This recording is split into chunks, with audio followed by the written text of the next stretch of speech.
Welcome to the MSDW podcast. I'm Jason Gumpert, editor at msdynamicsworld.com. On this episode, I am welcoming back Microsoft MVP Asif Rehmani.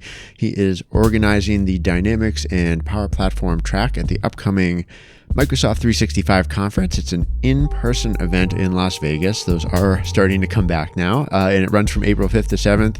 MSDW is a media sponsor of the event, and we wanted to learn a little more about it before it happens. The addition of a business applications track was obviously interesting to us, and there's some interesting touch points with this particular conference in its history in areas like Office, Teams, SharePoint, and so we really felt Asif was a great person to talk to on that. So hey, Asif, welcome back to the podcast. Thanks so much, Jason. Great to be back. All right, so maybe we'll just start off with a little bit of the why and the what. So like why do you think adding a business applications track makes sense for an event that's historically been focused on topics like Teams or SharePoint?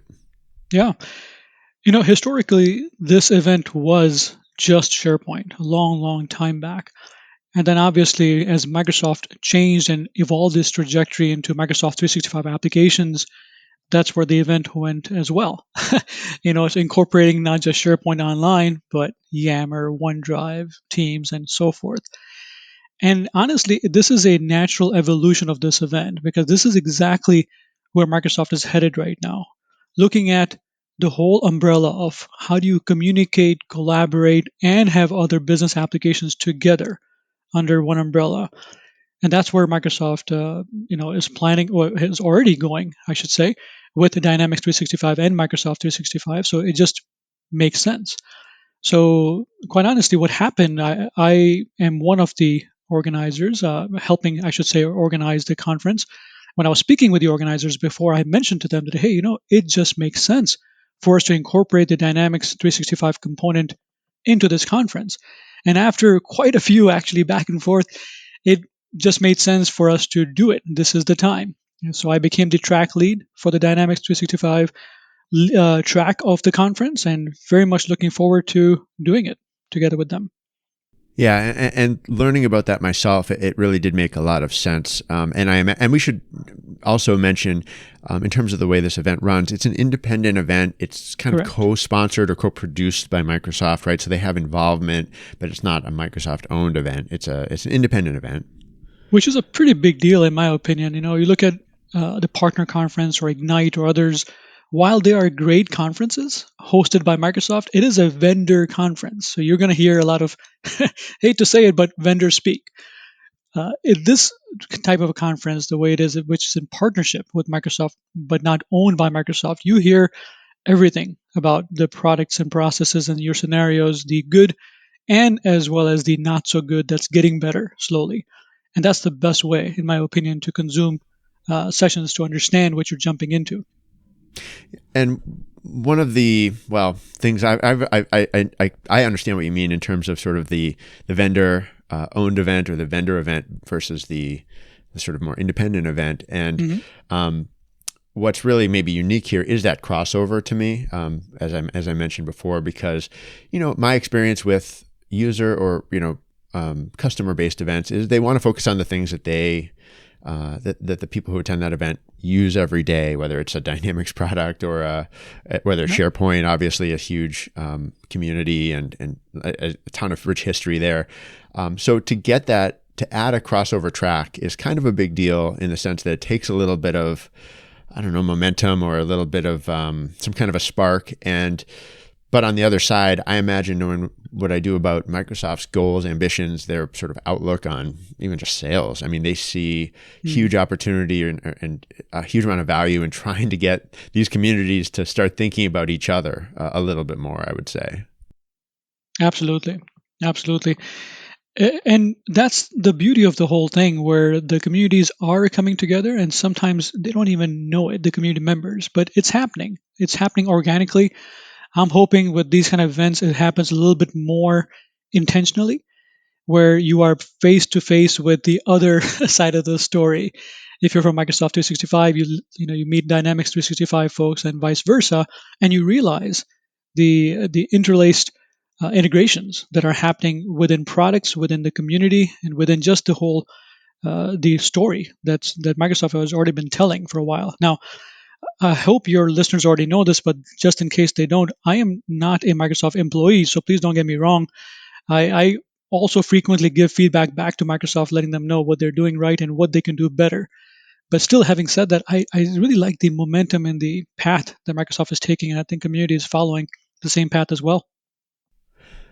Yeah, and for your own, from what I know of your own, experiences in working with Microsoft products, as you said, not as an employee, but you've kind of become much more familiar with business applications in the last. I Correct. don't know exactly how long. Maybe you can even tell me. Couple of years. Yeah, Yeah. and so I mean, how does that inform your approach to organizing this event and maybe kind of the things you talk to others who maybe are taking that same sort of journey? There's so much I can share within that area. Let me just start by saying that last couple of years is where I've really gone deeper than I ever have into Dynamics. Before that, I was super deep into Microsoft 365, and before that, SharePoint, way back in 2001, all the way till now. Now, having said that, seeing the ecosystems one by one and then together, it just is forming such a nice understanding of the whole bigger picture in my mind. And I love it. Uh, Having said that, you know, I see that the way I'm growing in the ecosystem here, the two ecosystems, or how they're coming together, is exactly the trajectory that most people will take. Either they'll be coming from the communication, collaboration vehicles such as Teams, SharePoint, Yammer, other stuff, and they'll get introduced to Dynamics, or they'll be coming from the CRM side of things using sales or customer service, field service, all kinds of different marketing or whatever in Dynamics 365 modules, and they will get introduced over here to the Microsoft 365 side of the story. Either way, there is a lot of integration already happening. And I can give you some very specific examples. Those listeners who are listening, and if they're coming from, let's say, Dynamics specifically, they should also understand that the integration is already there. So you could have your SharePoint files, for example, being exposed within Dynamics, or your team's chats and conversations now can be also seen in Dynamics, or vice versa. You could see your Dynamics sales dashboard within Microsoft Teams, right? And if you think about the whole Power Platform, which has taken the world by storm in the last 5-6 years, specifically with Power BI, Power Apps, and Power Automate, all these things which automate things together, they're doing it between the platforms and within the platform. So that's already all happening with the Canvas apps and with the model-driven apps now with Dynamics also. And I feel we're finally at this point right now where the Dynamics 365 ecosystem is maturing in a way where it's not just separate applications, the GP, Navision, and things like that. It's just one cohesive, beast that's coming together, and that married with Microsoft 365 applications is just, as they say, the match made in heaven. Basically, it was bound to happen. It's just the timing is right now to make that happen. Yeah, I know what you mean. Especially, I mean, the other examples that I think of along those same lines would be sort of the continued sort of improvement in how the Canvas app and the model-driven app models are starting to come together in real ways. With I think there's still a ways to go on that, but we are starting to see sort of real life examples of how that. How those approaches can sort of become melded more. Mm-hmm. Whereas from what I've seen with people who come from the SharePoint side tend to start with Canvas apps and, like you mentioned, maybe bring in files from SharePoint or just data lists from SharePoint, other things that I'm probably forgetting, and not thinking so much about the Dataverse and, Exactly. maybe building on top of model-driven apps, which is what the Dynamics audience, traditional Dynamics audience tends to think about first. It's just they're coming at it. But with that convergence, maybe that's going to be helpful, I would imagine. For sure. Like you said, the whole notion of Dataverse and how there's the underlying, almost the information highway that is there that most of these business apps are going on top of. It's honestly a bit alien to many of the SharePoint teams, Microsoft 365 folks, and they need to know it. They need to understand it better as to what's in it for them getting to know this thing and how it how it integrates together with what they already know, which is the Microsoft 365 ecosystem. Mm-hmm. So some of these areas, it's going to be an eye opener for many people, understanding exactly. And I speak about this quite a bit in my own work with Visual SP and my own teachings that I do. Is you got to speak to a person with what's in it for them. If you don't, then they will tune you out. You got to tune in to their WIFM network. Yeah. And that's exactly what's going to be happening at this conference and beyond that. They'll understand the bigger picture as to here's why this applies to you. For example, you might already be using Salesforce for your CRM, or QuickBooks if you're a small company for your financials or invoicing, or SAP or some other things. But hey, if you want all the data, all that in to be one place where your business applications plus your collaboration communication is in one ecosystem, here's the way to do it. It's Microsoft 365 and Dynamics 365 together that can make it Mm-hmm. happen. Yeah, and let me maybe flip that last point around, because I wanted to look at just a bit at what the lineup actually looks like for the Dynamics and Power Platform tracks. I'm curious, when you brought this opportunity to some of the people who ended up agreeing to participate as presenters in it, did you have to make a similar or maybe a different case about why they should be thinking about joining an event that's really focused on these other areas, kind of the flip side of it? I know at least one of them, when I reached out to them, thought that I was mistaken, and I mistook them for a Microsoft 365 speaker. Yeah. And she reached out to me saying, "Oh, I don't think you know that I speak on Dynamics topics." I'm like, "No, no, no, I do know. Yes, it is the Microsoft 365 conference as the title of this, but I just wanted you to know that now we're making this track within it, which is not known yet." So it was not on the website, and the confusion made complete sense. Then once they inquired further, which they rightly should have, as to, okay, well, why should I, and what does it make, how does it make sense for me to be at this conference, and who else is going to be there? That's when I actually kind of flipped it also and asked, what are you looking to accomplish with an audience like this, or do you want exposure to an audience like that? And every one of them, it made sense to them to get the exposure to the Microsoft 365 side of the the audience, because that's something that they have not had the exposure to before. So it makes complete sense. Mm-hmm. You and I went, for example, to a conference last year which was completely Dynamics, and it was, I felt like a deer in headlight, for example, looking at all the different sessions and people that I've not seen before. And you feel the exact same way if you're coming from Dynamics going to a big Microsoft 365 conference, which is thousands of people as well. So I wanted exposure to Dynamics, definitely, and they want exposure to the Microsoft 365 audience. It just makes complete sense. The WIAFM, what's in it for them? And these folks, which I'm sure you know, for example, Jeff Abels, Heidi Sure. Newhouser, Oh, Ashley yeah. Steiner, I know Liz, all those Merlin, names. Gus Gonzalez. I've seen some of their material out there, and these are experts in the community. So honored to have them, be at the conference together with me. Yeah, definitely a premium lineup of Dynamics and Power Platform talent there. So well done. I mean, they're all. I mean, if you couldn't really pick a better inaugural group, and Good to hear. yeah, and other than maybe just clearing up that it was on purpose, I can imagine, people would be, if nothing else, at least curious to try talking about Dynamics in this kind of an environment, especially veteran people who, have done, I'm sure most, if not all of those names, and yourself included, you've been to plenty of events. There's interesting opportunities when you're getting in front of new audiences. So yeah, I absolutely enjoy it. And just, I was looking through the sort of the topics, because, we should mention there's, you've written an article about what to expect at the event. We'll link to that. That just went up. And just going off of that, I mean, it's a fairly Dynamics 365 focused track, I would say. And there is some Power Platform in there, but quite a bit on the D365 side too. It is. And that will, I think, probably inform a bit about the perspective on Power Platform, as we were saying before. It's not purely about, like I said, it's not purely Canvas apps or something.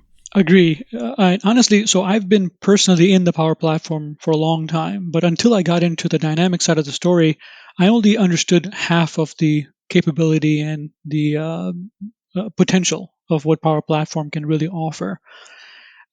Even till this day, when I talk to people who are in the Microsoft 365 SharePoint team space and they are Power Platform experts, many of them, I'm sad to say, they don't get the whole picture. They are looking at Canvas apps as the only thing.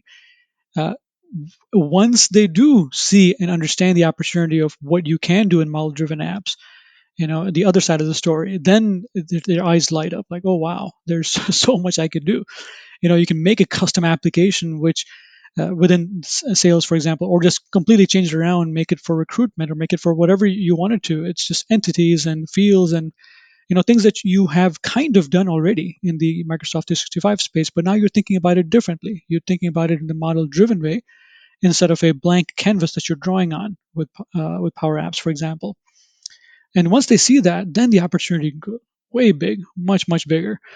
So I love seeing it happen from both ways. People who are within the Power Apps and Power Platform, basically in Canvas, coming to model driven, and vice versa also. So the experts on this side of the aisle, Dynamics 365 Power Platform experts who are coming into the Canvas side of the story, and what you can do in SharePoint, how you can automate different lists and libraries and alerts and things like that. There's so much you can do on both sides.